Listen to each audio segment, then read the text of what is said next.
Kesalahan yang dilakukan sekali merupakan sebuah kewajaran. Kesalahan yang dilakukan berulang-ulang kali merupakan sebuah hal yang tidak dapat dibenarkan. Kesalahan tim pro dalam menyesali anggapan mahasiswa sebagai pelanggan dan juga konsumen merupakan hal yang tidak dapat dibenarkan. Assalamualaikum warahmatullahi wabarakatuh. Dewan juri yang saya hormati dan hadirin yang berbahagia. Pada kesempatan ini saya ingin menyampaikan bahwa analisis yang dilakukan pihak pro agak melenceng dari apa yang kita bahas. Bahwasanya anggapan ini sebenarnya, yakni anggapan ini muncul dari perusahaan yang menanamkan modal dan bekerja sama dalam hal pendidikan, yakni salah satunya adalah perguruan tinggi.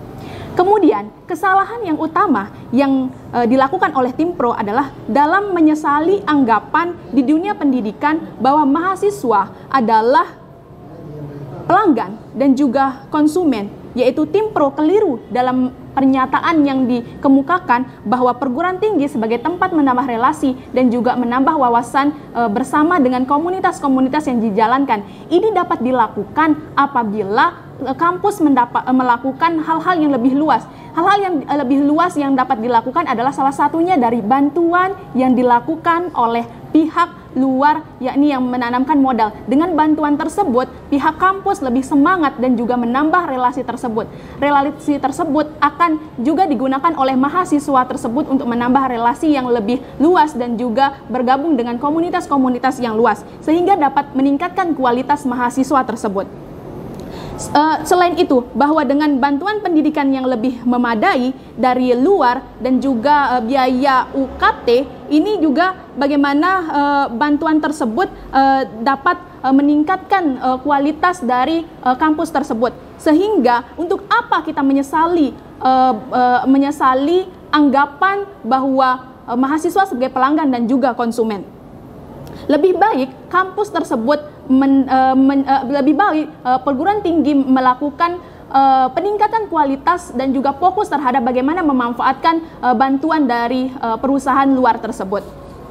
Kemudian hal yang kedua yang menjadi permasalahan yang dilontarkan oleh tim pro adalah mengatakan pendidikan memiliki ketimpangan dalam segi kualitas pendidikan yang ditentukan dari segi latar belakang.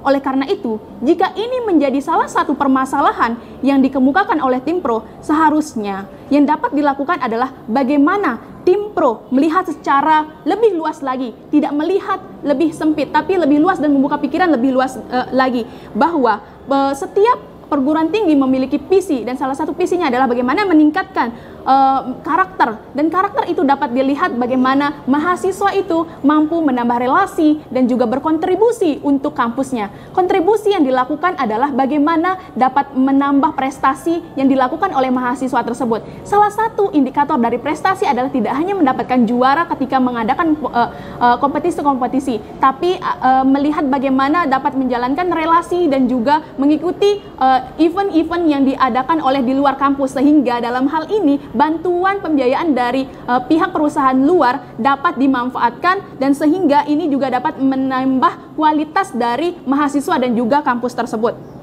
Dan kita tidak bisa memandang bahwa ini disebabkan karena latar belakang yang dilihat tim pro, bahwasanya orang kaya akan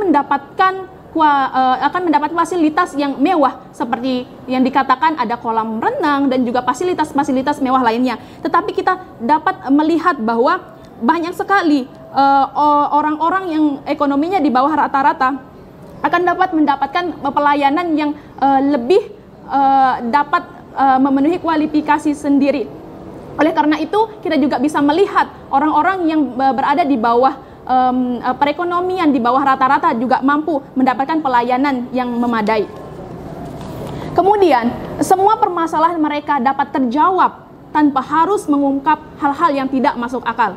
Kemudian dalam pidato saya ini, saya ingin mengajukan dua pidato ini, bahwa yang pertama, argumen saya Dewan Juri yang terhormat, bahwa tidak ada hubungan antara ekonomi dengan pendidikan.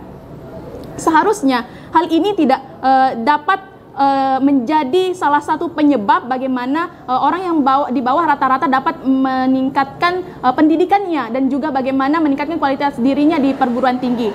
Dapat dibayangkan jika mahasiswa di bawah rata-rata tidak mendapatkan fasilitas yang memadai dari kampus tersebut, maka tidak adalah sosok yang terdidik dari orang yang sederhana dan juga berada di ekonomi di bawah rata-rata, tapi dia memiliki otak yang cemerlang dan juga otak yang brilian.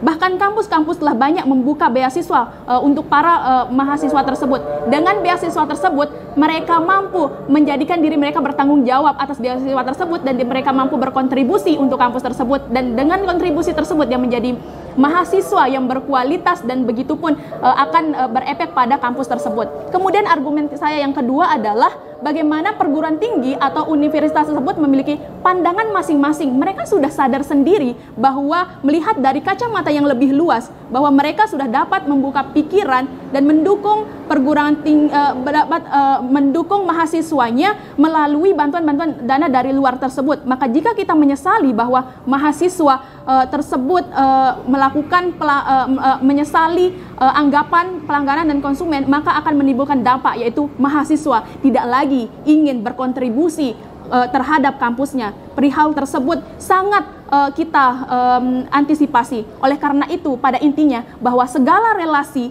yang dijalankan oleh pendidikan dan orang yang memiliki kapital masih membawa keuntungan bagi semua pihak, yaitu mahasiswa, pihak kampus, dan juga pihak kapital. Oleh karena itu, ini sah-sah saja dan tidak mungkin untuk kita sesali, dan dari pihak luar pun dapat sama-sama mendapat keuntungan dengan mahasiswa tersebut. Terima kasih.